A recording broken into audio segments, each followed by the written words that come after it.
All right, so here's our set list of Taylor Swift songs that have wisdom for new teachers. And I've made these clickable, so wherever you want to start, just let me know what song you want to start with. Oh, blank space. All right. This is probably one of my favorites. So one thing that students and probably teachers also have an issue with is writing their name on things. So this is a procedure.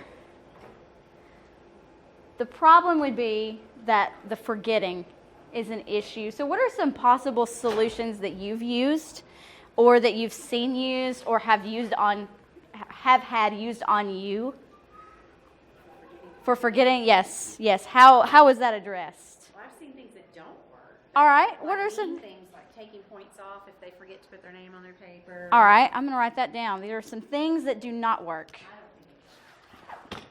I'm going to destroy this nutcracker. That's exactly what we do. All right, so let's not take points.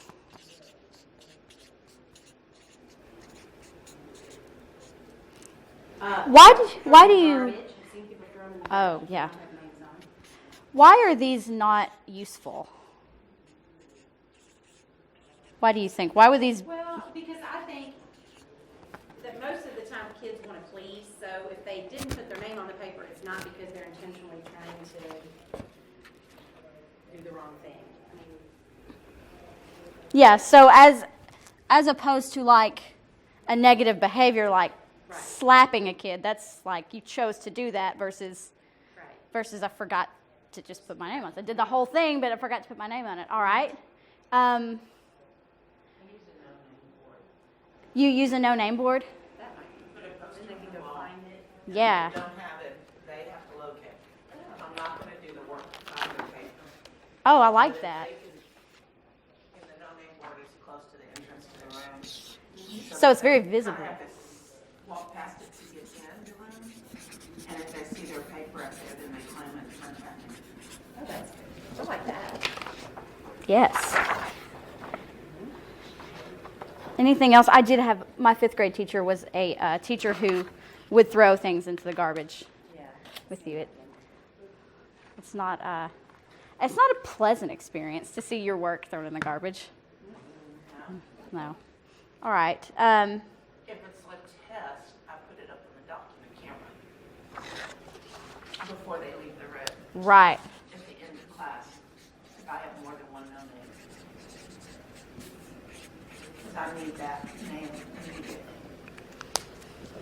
Right. And one of the things, when I get the rest of the slide up here, I've got some other solutions. You could always make the first question, what is your name? Which is technically what I did today. The first thing you did was write your name. If you use digital tools, when they're logged in, they can't forget their name. You can't forget to put your name on an email. Like they always know who it's from. If you use Edmodo or Google Apps, it's always there. You guys really hit on it. It's a procedure. It's something that needs to be practiced, not punished. Or you can become a handwriting expert, but that does not work on tests and scan cards. If they bubble it in, you're not going to figure that one out. All right, so what are some other songs that you would like to look at? I knew you were trouble. So this song is about a situation where Taylor gets hurt, and then she blames herself because she knew that he was trouble when he walked in. So shame on her. So if you've got the knowledge of trouble or situation, you do have a responsibility to mitigate it. So when you know that there's going to be an issue, what are some ways that you handle classroom management or leadership proactively? That's my favorite.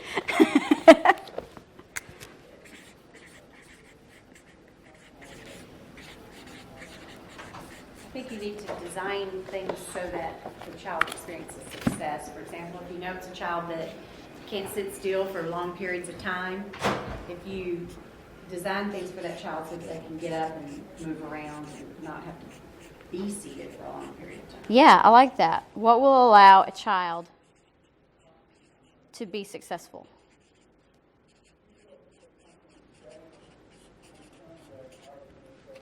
That's a great question. Switch up stuff every 20 minutes. Yeah, after that, the brain is asleep.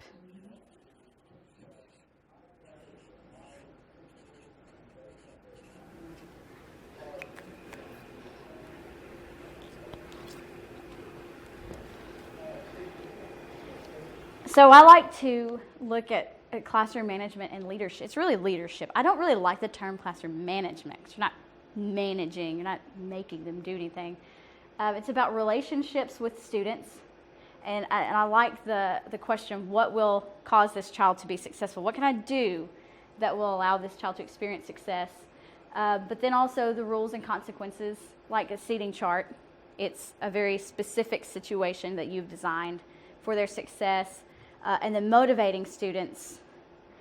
And this is something I found on Twitter, and I laughed out loud. Engaged students don't have time to be disruptive. Yeah, they're too busy planning their weddings. Good joke, Helen. Yeah. I was listening to the book Drive by Daniel Pink, and he goes over the 7 ways that people can be engaged.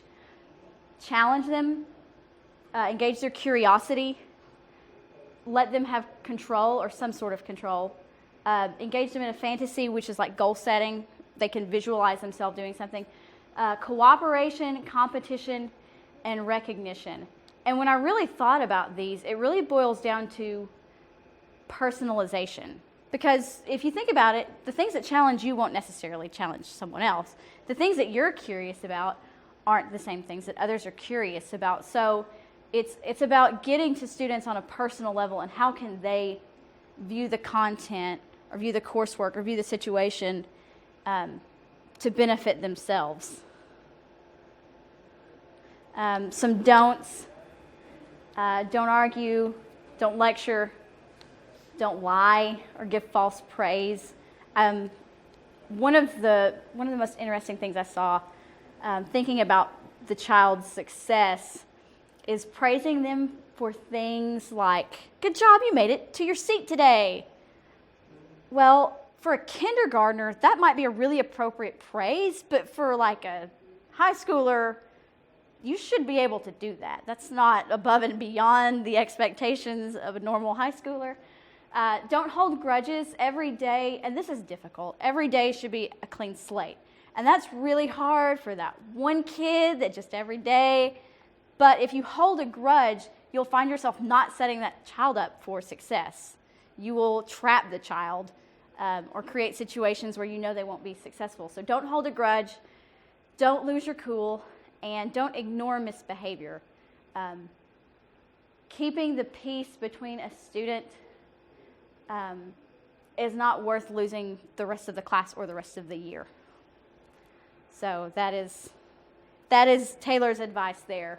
Prevent problems. What are some other songs where you want to go next? Shake It Off. So in Shake It Off, Taylor lists out some universal truths. In this world, all of these things are going to be true. And people are going to act a certain way. And her advice is not to let it bother you. Just shake it off. Because ultimately, you really can't control the actions of anyone but yourself. You can't stop them from lying. You can't stop them from talking. You can't prevent that, but you can handle it. You can control your reaction to it. So as a teacher, you need to be able to shake it off. So what are the ways that you shake it off? How do you control that stress? How do you relieve that?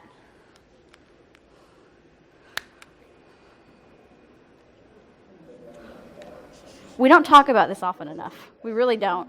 There are books on classroom management. There are whole conferences on things like that. We don't talk about stress relief very often. Get yourself involved in a hobby. Do something that's fun for you.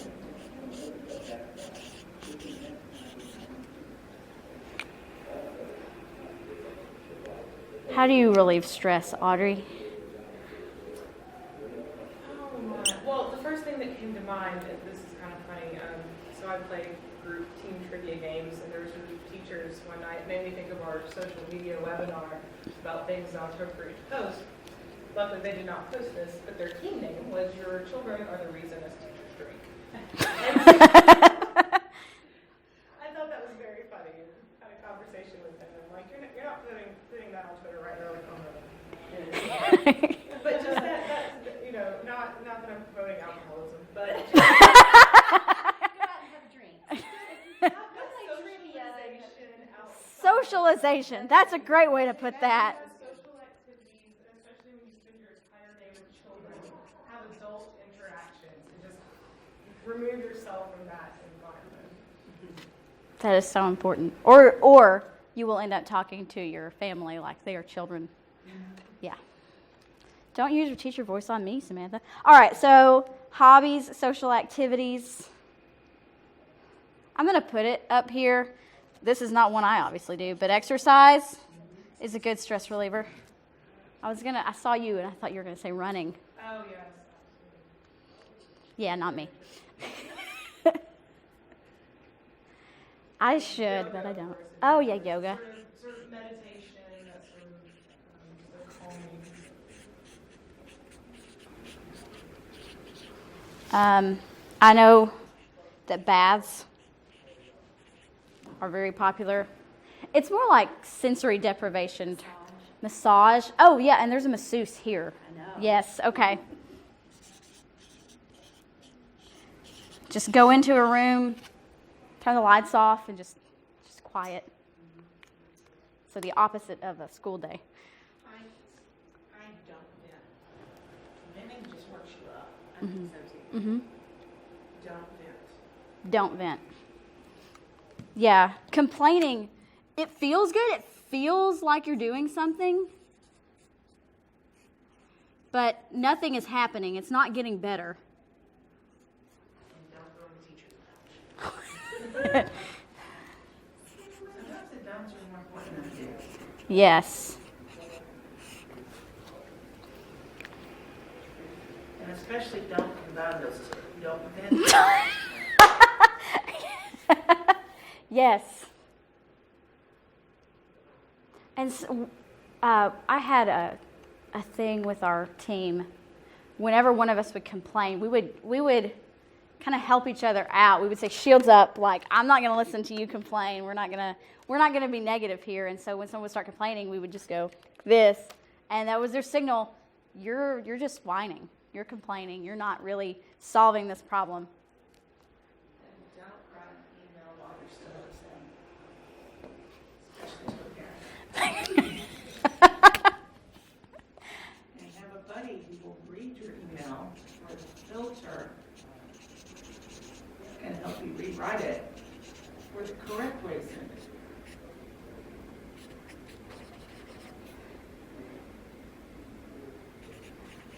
There's always that parent that believes the child who has a significantly different story than what happened.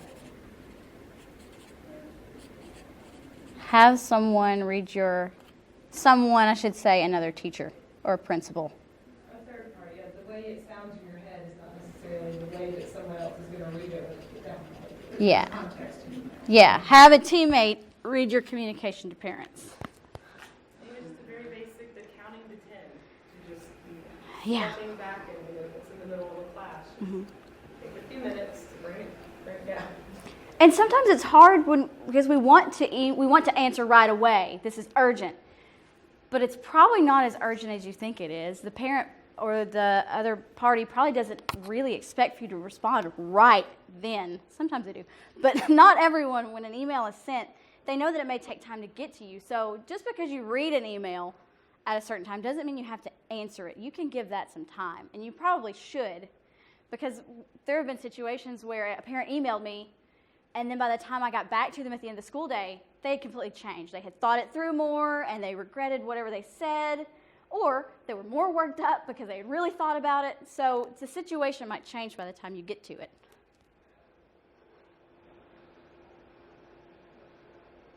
All right. We got professional attire, social media usage, and relationships. Let's Yeah. go go with social media. It's always a fun conversation. Yes. Okay. So feeling 22 can turn into last Friday night really fast. These are actual situations and scenarios involving actual teachers who actually lost their job or actually got reprimanded. Yeah, this first one is probably my favorite because this was actually before she got a job, but then her 21st birthday pictures started resurfacing. Destroy your 21st birthday pictures. They don't need to exist anymore. There's not a flattering one ever. Just go, let it go. Yeah, so social media usage is hairy. So here's a true or false quiz for you. Let's see what you think. Number 1, administrators can see your social media pages. True, okay. Administrators check your social media accounts. Administrators read your work emails. Don't, but I guess they can. All right, anyone can read your work emails. Anyone can see your personnel file. I think anyone can, but Public document. It is a public record. So if you're in a public school system, anyone can go and get it. But these are things that new teachers don't know. And so if they get reprimanded for something really stupid, they may not have done that if they knew that anyone could see that at some point. Or sending work emails, especially about students, they might think twice about that if they knew the parent could go and request to see emails about their child, which does happen. And the third one, administrators read your work emails. I know of administrators who do have access and have read work emails. So better safe than sorry. That is, like you said, that is public. Your emails and your records is, you hope that they don't, but, same kind of thing with social media. You hope that something you posted 3 years ago, nobody's going to go back and look at, but that doesn't mean it's gone. Mm-hmm. Mm-hmm. And we have a whole webinar that's on our YouTube channel about this. But just looking at screenshots people take, especially like Snapchat, where it's gone right then, but if somebody took a screenshot, it's not really gone. And also, if you are out sick, don't tweet about how you are not really out sick. Don't call in sick and post selfies at the beach. Yeah. All right, we got professional attire and relationships. Professional attire, all right. So whether you've got that James Dean daydream look in your eye or that red lip classic thing that he likes, which, by the way, I always hear Jay-Z daydream. I did not really know it was James Dean until I was making this presentation.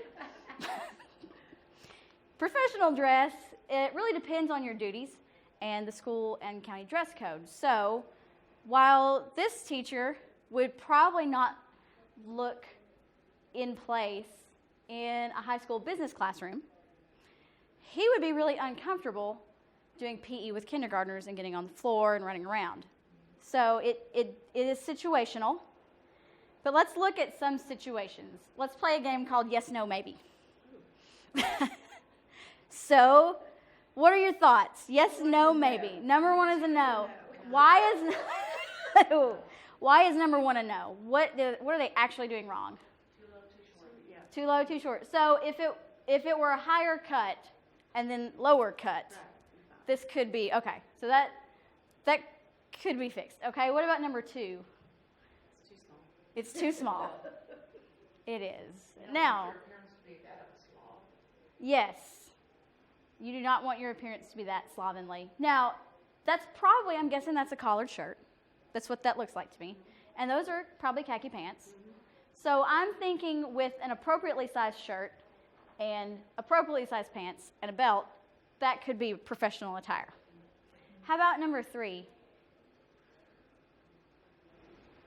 If those are jeans, they're going to be Friday for us. Yeah, if that's the only, I can't tell if those are jeans or not, but yeah, if those are jeans, they need to be on the right day. What about number 4? My teachers have never dressed up that much. It's a yes, but I definitely see that in It's a yes, but you might not see that. It might be off-putting for some students. It might be okay for an administrator Mm-hmm. to look like that all the time, Yeah. but a teacher is probably not going to be the relationship they want. Especially in an elementary school. Yeah. Yeah. And if you're teaching shop, that's right out. I don't even think you can wear a tie and teach shop. I think it's probably not good for the machinery. Yeah, it's not safe. So, looking at style on a budget, everything I am wearing is from Goodwill. If you go to a bigger city, the better the selection will be. There are some other good stores that have sales. And then Google the best times to buy clothes. It was an article in Time magazine, but it tells you when clothes go on sale and what the sale calendar looks like. And it was too much information for a slide, but it's a good article. Buying things out of season. Yes.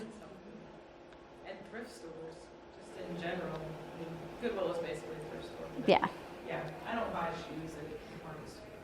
Yeah. All right, so bad blood is about a sour relationship. And the thing about relationships and your words and your actions is that when you do something, you can't take it back. So if you would, squeeze out as much toothpaste as you want.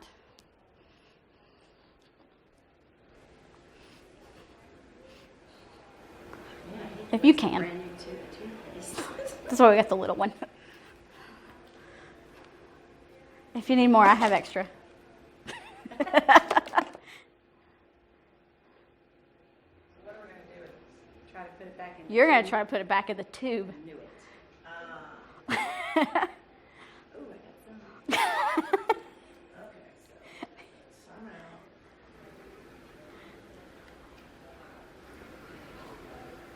Yeah, I saw this on Facebook. That is the coolest thing. Bottom and just scoop it up. a little bit, it'll suction up a little bit. No, just Squeeze that air out and suction. Can't get it all. So how could this exercise be like relationships?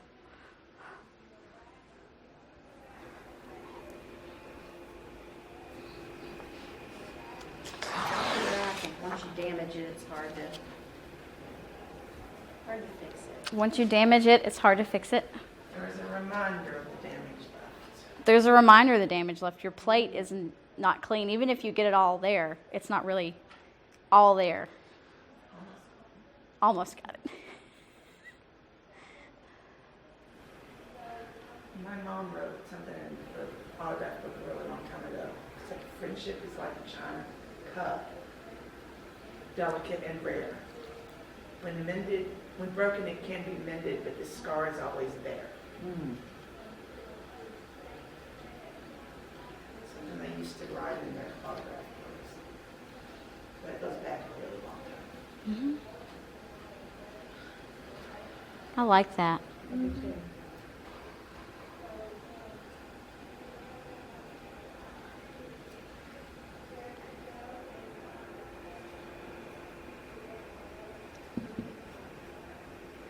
Okay. How long do you want me to try this? I was going to let you try it for as long as you wanted. How well did you do? Here's the suction idea of bringing it back in, so I got most of it back. No, did you squirt your whole tube out? Not as quickly. See, I messed my relationship up real bad. I've done Pretty rough. I've done some major damage. Okay. Have you ever done this before? No, I like this. I'm gonna do this. I like that idea. Oh, good. Take a picture to remember.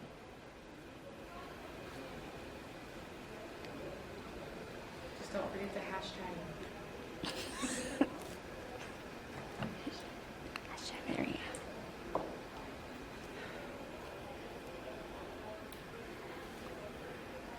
So at some point in the school year, you're going to review basically everything that has gone on for the entire school year in preparation for a wonderful assessment. Today we have talked about attire and social media, preventing problems and reacting to others, and some procedural things like writing your name on your paper.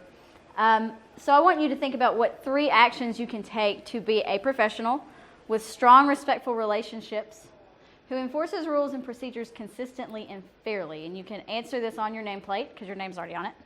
Or you can tweet it out using Leader U 2015 because if you do that, your name is on that too.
When's the last time you did an exit ticket?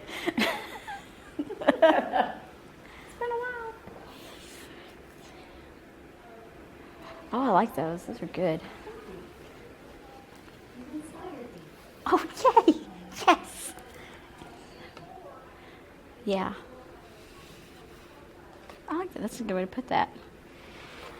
I thought I was when you were saying that. Yeah.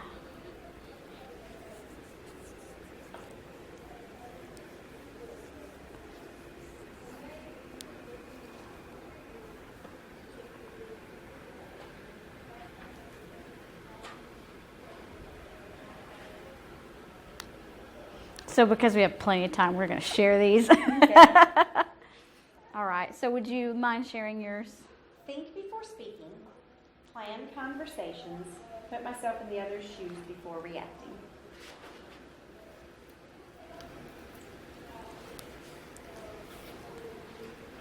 Instead of measure twice, cut once, think twice, speak once, I like that. help the newbies. They need a lot of help. We have a lot of transition in my department. Every year we have meetings. And so I was trying to come with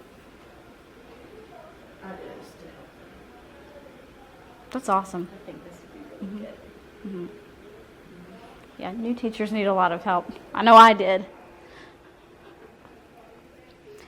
So we have discussed a lot of different things, and the discussion normally takes a little bit longer when you've got more people in your room, and we do not. So I find myself with a lot of time. Is there anything?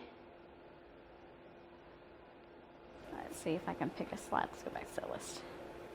Is there anything that we didn't cover that is very important?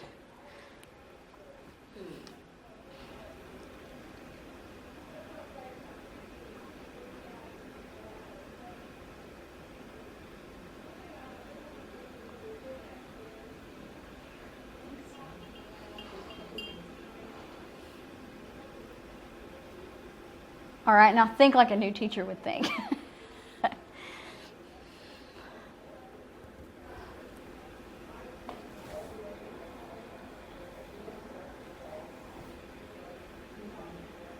Just the shake it off, it's others can be anybody others. It can be up others, down others, lateral others. Mm-hmm. Sometimes you have to shake it off from all directions. That's Parents, true. Parents, children's, bosses, co-teachers, That's true. they need to know that just because they're on the receiving end, they may not be wrong.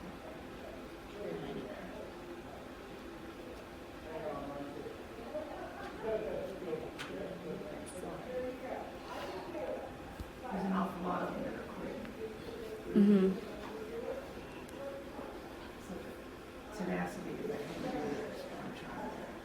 Mm-hmm. Oh, yeah, should have seen I've had so many teachers tell me, I don't know how you can do it that many years. I can tell right now, this is not the child I'm retiring from. I I'm trying to find a way to stop that. Yeah.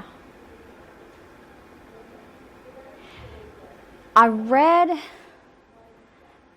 what was it in? It was in the book Decisive by the Heath brothers, that call centers, like robocall, like just telemarketing, their retention rate is terrible. The turnover there is something like 130%. So if you go into a call center one day, the next year if you go in, not only will none of those people be there, but an additional 30% will have also come and gone. That's how bad it is. And so these call center companies, they looked at different ways that they could fix it. Is it a better salary? Is it better benefits? Are we not hiring the right people? What they did was they did their application online. What they would do is, after you got through the application process, who you are, what you want to do, that kind of thing, the next page was, here's what it's like to work in a call center. And they got to listen to an actual call from an irate customer who was mad about something. And that helped their retention rate go up. It was something like an inoculation. It didn't change the conditions, but they knew what was coming. They weren't just offended the first time it happened. Yes.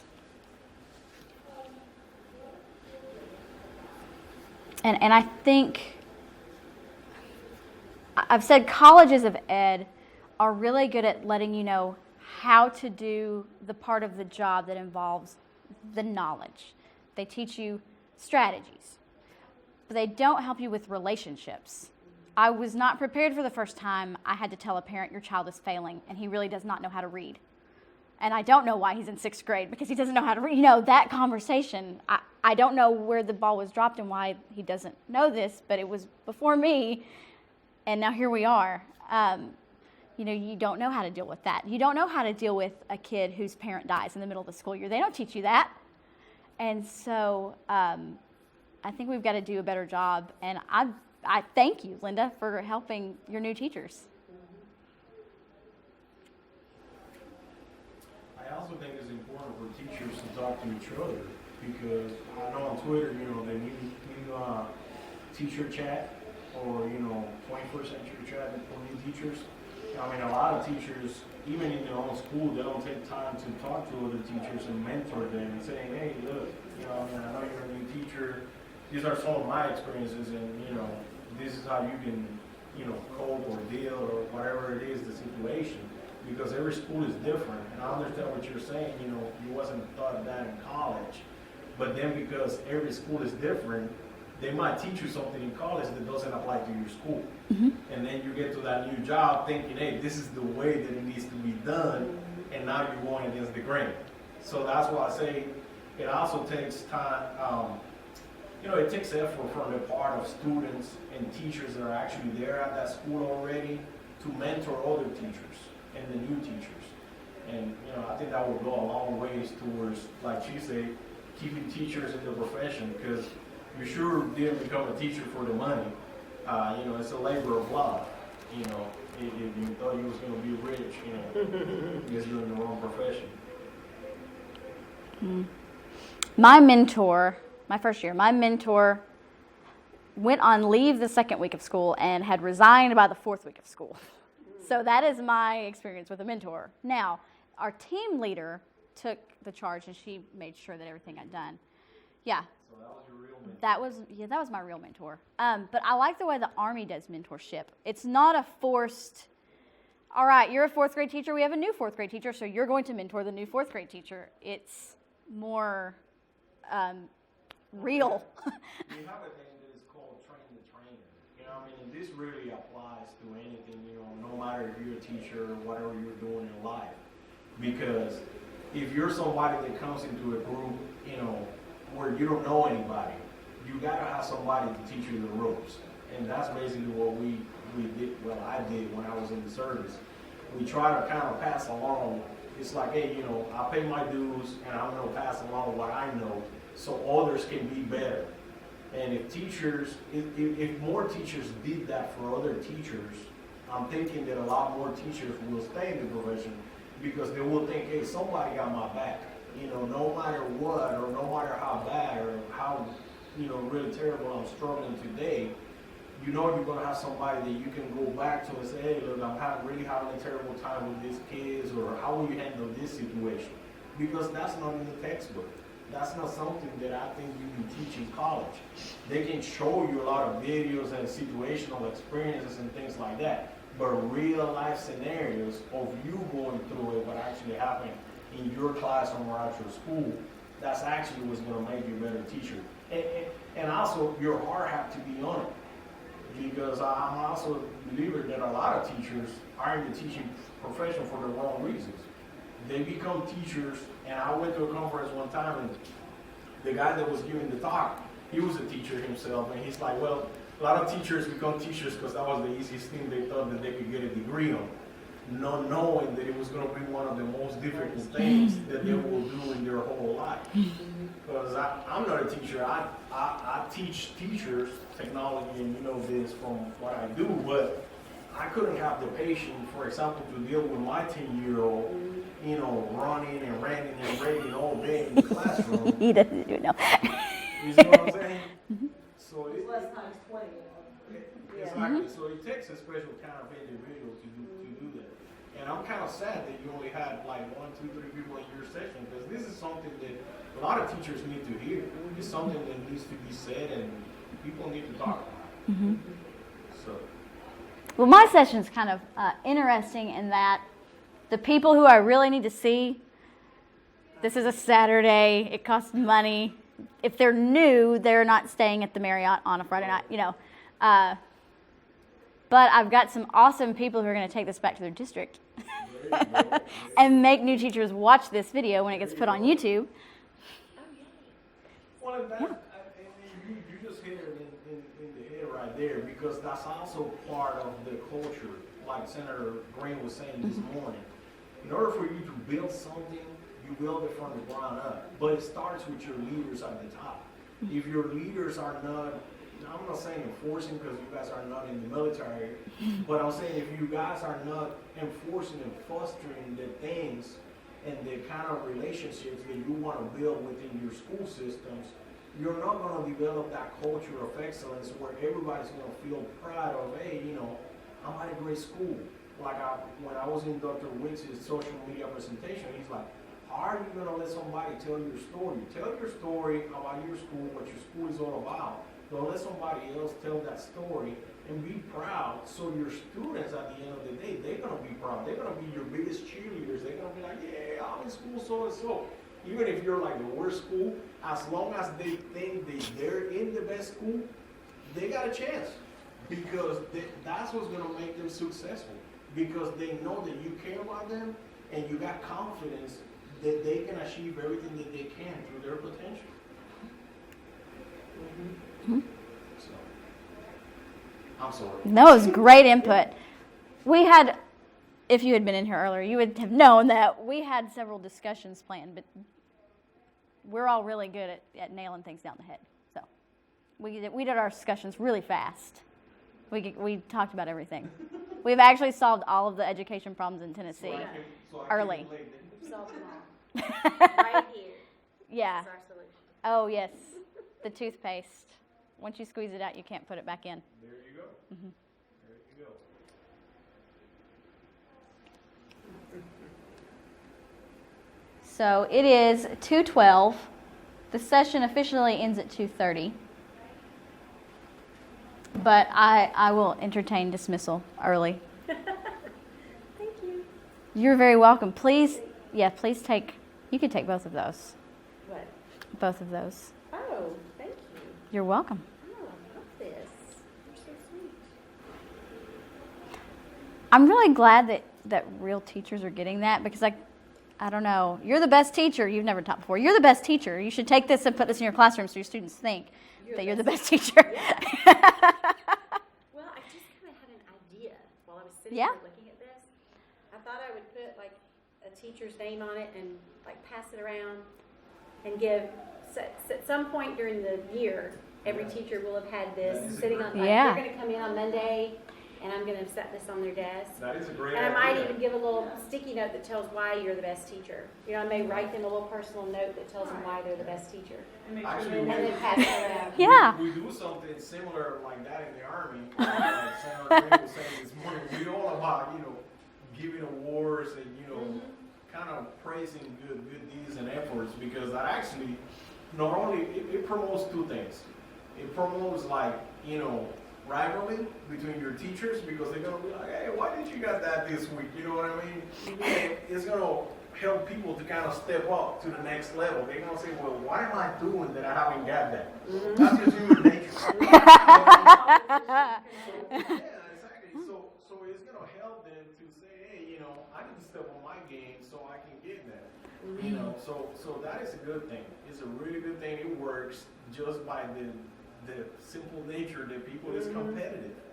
And it also makes the person feel good, because they're going to be like, hey, my work doesn't go unrecognized, And the students, on the other hand, if you promote it, they're going to be like, wow, we got the best teacher, So they're going to be bragging to other kids.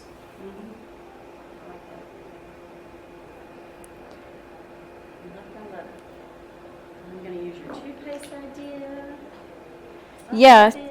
That goes back to the engaging students. It's also engaging teachers. So if you want your teachers to be, challenge them, make them curious. And I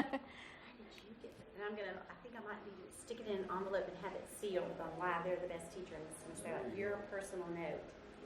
So it's like just for them. Yeah. And if they share it, they share it. But it's just for them to know.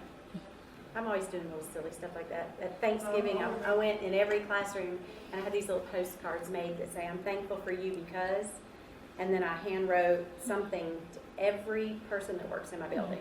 There you go. And I hand wrote something that they had done up until that point, so that they knew I saw at least one thing throughout the whole year that they did. See, but you say that's silly, but that's not silly. Because when people think of schools, school is like a breathing organism. You know what I mean? It's more than the teachers. You know what I mean? You got your janitors, you got the people Yeah, I that do cook the those food in too. the cafeteria.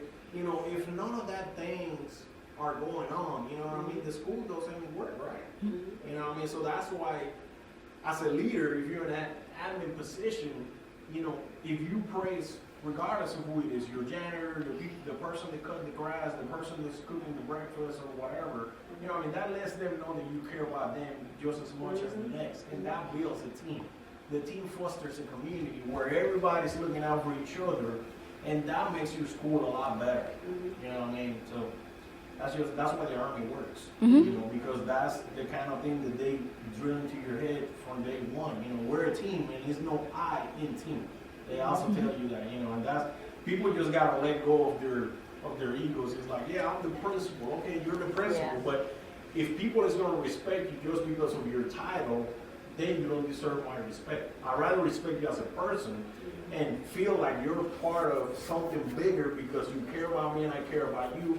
And I know that if I'm in a trouble, whatever the trouble is, I can count on you. So. Yeah, I'm that future-centered around, So- that end of it, yeah. That You have other things on YouTube too? we do. We have an entire YouTube channel and an online portal through our website. So where's your YouTube channel? It is How do I find YouTube. it? It is youtube.com/proedtn. Okay.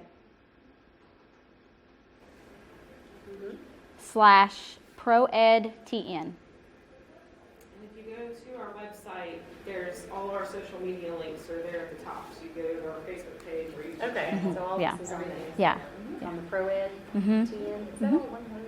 Or is it? It is? Okay. ProEdTN. Okay, thanks. You're very welcome. Find